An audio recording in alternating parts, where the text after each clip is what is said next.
Assalamualaikum warahmatullahi wabarakatuh.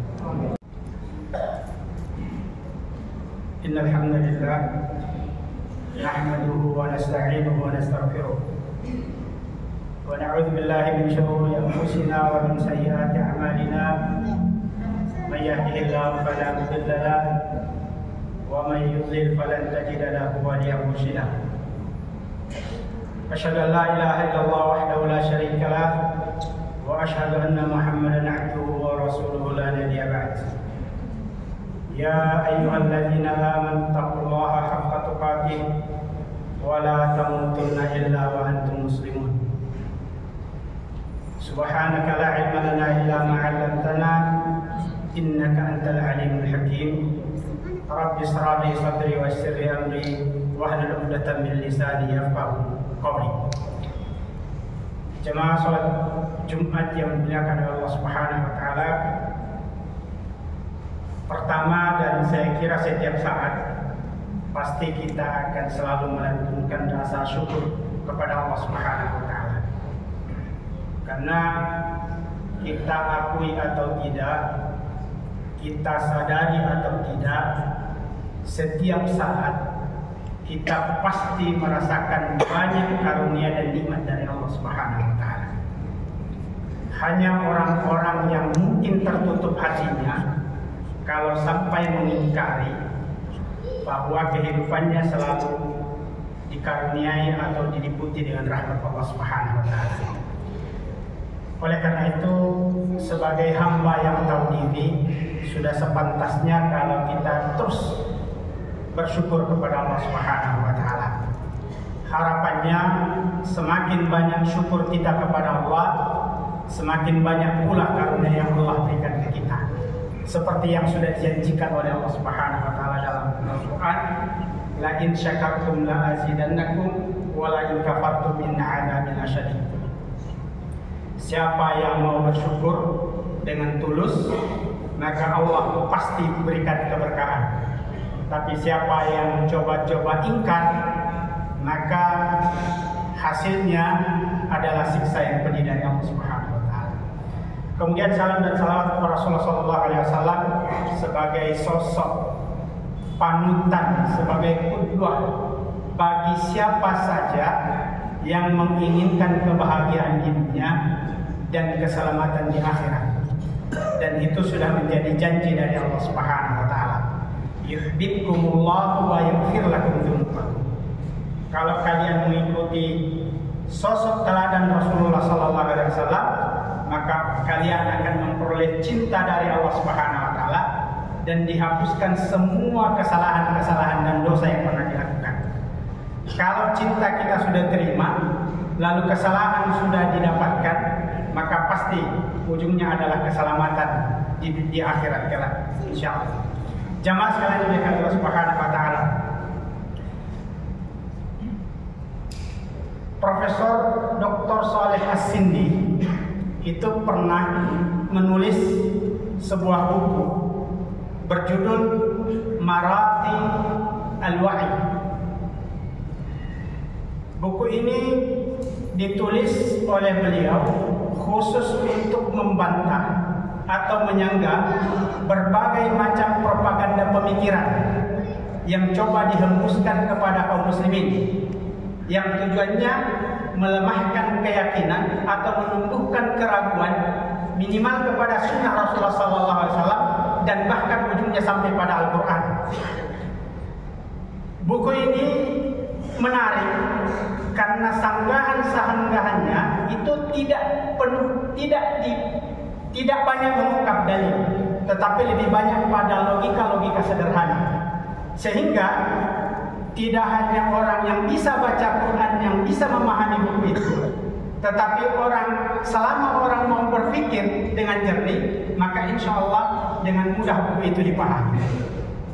Mulai dari tudingan-tudingan terhadap Al-Quran yang mengatakan, apalagi yang menggunakan pendekatan hermeneutika Al-Quran, kemudian tudingan-tudingan terhadap hadis Rasulullah SAW, itu banyak diulas. Tapi bukan itu yang akan kita coba kaji untuk pada kesempatan kali ini. Tapi ada beberapa poin poin yang menurut saya menarik dari buku itu.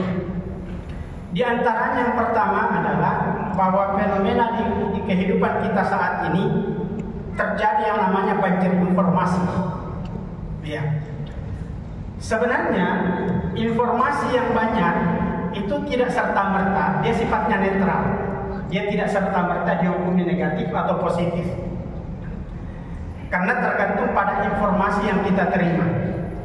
Informasi yang negatif yang kita terima toh juga bisa kita jadikan pelajaran. Karena di zaman Rasulullah SAW sendiri ada sebagian sahabat yang menanyakan tentang keburukan dan perbuatan dosa. Salah seorang sahabat mengatakan, saya bertanya, sahabat yang lain bertanya tentang kebaikan, saya bertanya tentang keburukan. Bukan untuk melaksanakannya, tapi untuk menghindarinya. Jadi informasi yang kita terima, kalau toh itu negatif, sesungguhnya itu bisa menjadi bahan pelajaran. Demikian pula informasi yang positif. Tetapi yang perlu kita perhatikan dengan baik adalah bagaimana cara kita menyikapi informasi yang banjir itu. Apalagi kalau kita kaitkan lagi dengan fenomena viralitas. Sebagian orang merasa nanti punya eksistensi diri kalau dia viral. Viralitas juga netral, tidak serta-merta dihukumi negatif atau positif, tetapi tergantung apa yang membuat viral dan kemudian untuk apa tujuan viralitas itu. Sama dengan informasi. Kalau kita tetap menggunakan panduan Al-Quran menyikapi informasi yang masuk, maka mudah-mudahan itu akan memberikan dampak yang positif bagi kita. Di antaranya adalah ketika Allah Subhanahu wa taala mengatakan, "In ja'akum fasiqun binaba'in fatabayyanu." Kalau kalian mendapatkan informasi, jangan cepat-cepat disebar. Jangan cepat-cepat diceritakan. Tapi cross check dulu. Apakah informasi itu benar apa tidak, layak untuk disebarkan atau tidak, bisa berpotensi menimbulkan kericuhan atau tidak, akan memberikan maslahat kepada masyarakat secara umum dan kehidupan sosial atau tidak. Dari sana baru kemudian kita mengambil sikap. Apakah informasi ini layak saya share, saya sampaikan ke orang lain atau tidak.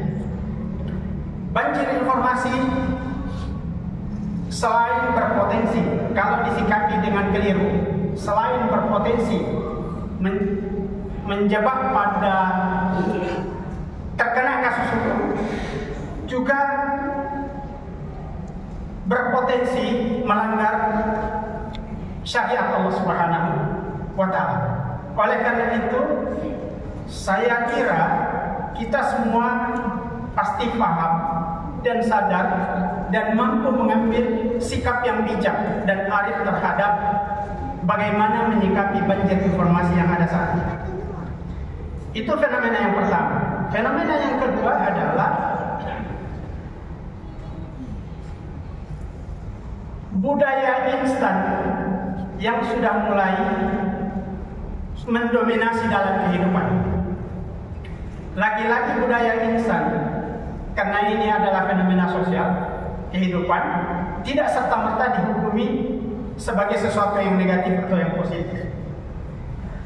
Hanya saja kalau budaya instan ini sudah merambat pada ranah-ranah keilmuan syar'i, maka saya kira perlu didudukkan dengan baik. Sebab ketika budaya instan ini terus terjaga, maka lambat laun semangat dan spirit kita untuk belajar Islam secara melalui proses yang benar bisa saja memudar. Dan kalau itu pudar, maka potensi menurunnya sosok-sosok yang bisa kita jadikan referensi dalam memahami Islam akan semakin tinggi. Kalau itu terjadi, maka kita khawatir. Sabda Rasulullah SAW yang mengatakan, akan datang suatu zaman di mana ketidaktahuan itu merajalela. Dan kala ketidaktahuan merajalela, orang-orang yang dijadikan panutan adalah orang-orang yang tidak tahu. Akhirnya memberikan fatwa salah, dia sendiri yang sesat juga menyesatkan orang lain. Itu sabda Rasulullah SAW. Islam melalui ayat dan kata pertama dalam wahyu yang pertama ketika mengatakan Iqra bismi rabbikal ladzi khalaq, sesungguhnya kata ini memberikan pesan ke kita untuk memberikan perhatian besar pada proses. Iqra itu adalah proses untuk tahu. Dan inilah yang diperintahkan oleh Allah Subhanahu wa taala. Kita disuruh untuk membaca. Membaca apa saja? Sebab ketika ayat ini turun, pada saat itu Al-Quran belum sempurna. Bahkan ini akan menjadi kata pertama yang menyuruh kita untuk membaca. Tentu ketika kita diperintah untuk membaca, maka ada objek yang harus dibaca. Nah, pada saat Al-Quran belum ada, berarti kita diminta untuk membaca alam yang ada. Makanya para ulama membagi ayat-ayat dan tanda-tanda Allah itu menjadi 3. Ada ayat-ayat Allah yang dibaca, yaitu kitabullah. Ada ayat-ayat dalam bentuk ayat-ayat kauniyah, ciptaan Allah Subhanahu wa taala, hukum sunnatullah, hukum alam. Lalu kemudian ada yang terkait dengan ayat-ayat yang ada di sekitar kita, ya perilaku sosial, kemudian budaya dan sebagainya. Itu adalah menjadi ayat-ayat Allah yang perlu untuk kita baca. Semakin kita mengoptimalkan kekuatan yang Allah berikan ke kita untuk membaca ayat-ayat Allah, maka insya Allah keyakinan kita kepada Allah akan semakin tumbuh. Keyakinan kita, keimanan kita terhadap Al-Quran itu akan semakin kuat. Sebab Al-Quran secara teoritis itu memberikan ke kita informasi bahwa Allah Maha Bijaksana, Allah Maha Mengetahui, Allah Maha Adil, Allah Maha segala-galanya. Tapi bagaimana membuktikan itu? Lihat pada hukum sunnatullah, hukum alam. Bagaimana alam bekerja tanpa ada aturan yang dibuat oleh kita, tetapi dia bekerja dengan baik. Itu tanda kebijaksanaan Allah Subhanahu wa taala. Bahkan dalam ayat dikatakan wa fi anfusikum afala tubsirun. Bahkan kalau kita memperhatikan bagaimana tubuh kita bekerja, itu sebenarnya menunjukkan betapa bijaksana dan betapa arifnya dan betapa maha taunya Allah Subhanahu wa taala. Itu fenomenanya. Kemudian yang ketiga adalah fenomena kalau Dr. Fahrudin Faiz, dosen filsafat di Universitas Islam Sunan Kalijaga, dalam diskusinya dengan Gita Irawan di podcastnya, dia mengatakan salah satu tantangan masyarakat Indonesia dan sekaligus umat Islam ke depan adalah meminimalisir terjadinya namanya patronistik, figuritas, baik secara personal maupun secara kelembagaan. Wajar saja sebenarnya ketika kita mengidolakan orang-orang tertentu, kita kagum dan takjub dengan orang-orang tertentu, ulama tertentu, karena perilakunya, ibadahnya dan sebagainya, ilmu dan sebagainya. Tetapi kalau sudah membatasi kebenaran itu hanya pada sosok itu yang berbahaya. Karena sudah masuk pada ta'assub yang dilarang oleh syariat Islam. 3 fenomena yang disebutkan, banyak sebenarnya yang disebutkan oleh Prof. Shalih Al-Sindi, tetapi 3 ini saya kira perlu untuk kita cermati dengan baik. Lalu kita rumuskan sikap yang tepat sehingga kita tidak menjadi korban dari 3 fenomena yang secara umum bisa dianggap positif, tapi bisa juga menjebak kita pada hal-hal yang negatif.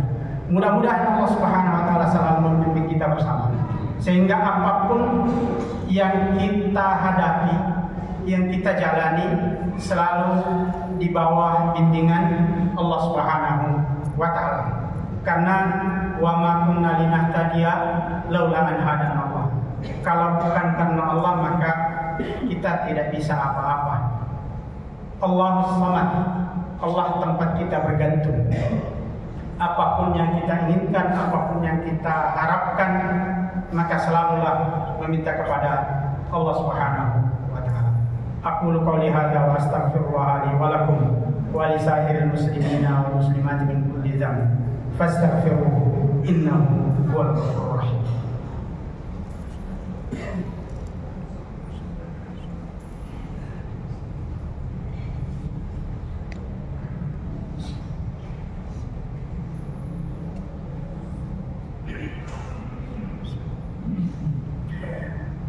Alhamdulillah ala ihsani wa syukru lahu ala taufiqi wa imtinani.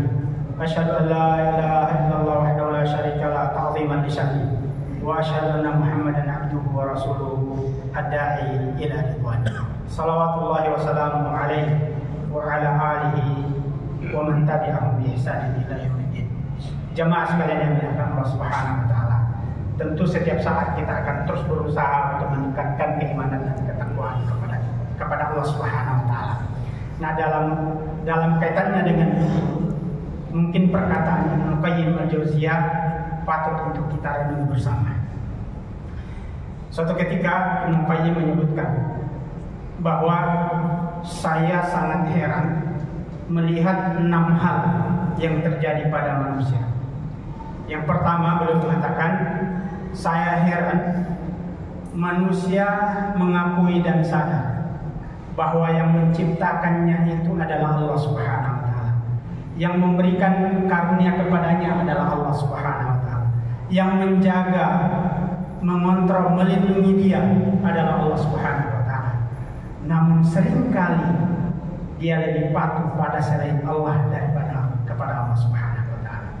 Seringkali dia lebih mau diperbudak oleh sesama hamba, sesama makhluk, ketimbang dia menghambakan diri kepada Allah Subhanahu wa taala. Kemudian yang kedua, beliau mengatakan, saya juga heran sebagian atau seluruh kaum muslimin ketika ditanya apa kitab sucinya, mereka jawab adalah Al-Quran. Apa fungsi Al-Quran? Mereka katakan itu adalah panduan hidup. Namun kalau dikorek kehidupan kesehariannya, seringkali nilai-nilai yang dipertahankan jauh dari Al-Quran. Jangankan meluangkan waktu untuk mentadabburi Al-Quran, membaca Al-Quran saja hanya sisa-sisa waktunya. Itu beliau mengatakan. Kemudian yang ketiga, beliau mengatakan, saya juga heran karena sebagian kaum muslim atau seluruh kaum muslimin ketika ditanya siapa nabinya, bahwa setan itu tidak pernah menyuruh melakukan perbuatan baik. Godaannya selalu untuk melakukan perbuatan yang buruk dan penuh dosa kepada Allah Subhanahu wa taala. Tapi heran, sebagian kaum muslimin kok maunya menjadikan dia sebagai imam. Rela menjadi makmum setan, sadar atau tidak. Bahkan sebagian kaum muslimin ada yang rela menjadi juru dakwah setan. Itu belum mengatakan. Kemudian yang selanjutnya belum mengatakan, saya juga heran sebab semua kaum muslimin tahu kalau neraka itu ujungnya hanya siksa yang pedih. Tapi kalau diperhatikan kehidupannya, kok banyak yang arahnya ke sana, memilih arah menuju neraka Allah Subhanahu wa taala.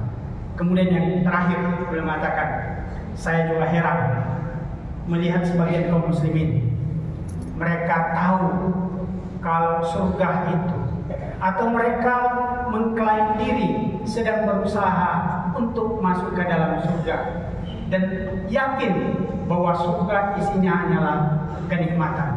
Tapi lagi-lagi kalau melihat realitas kehidupannya, sangat banyak perilakunya yang malah menjauhkan dia dari surga Allah Subhanahu wa Ta'ala.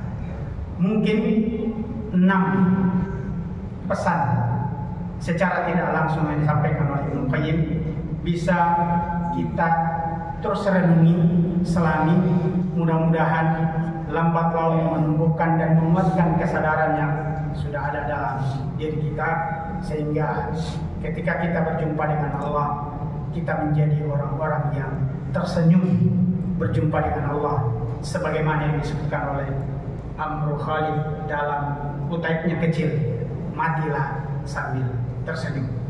Jamaah sekalian yang Allah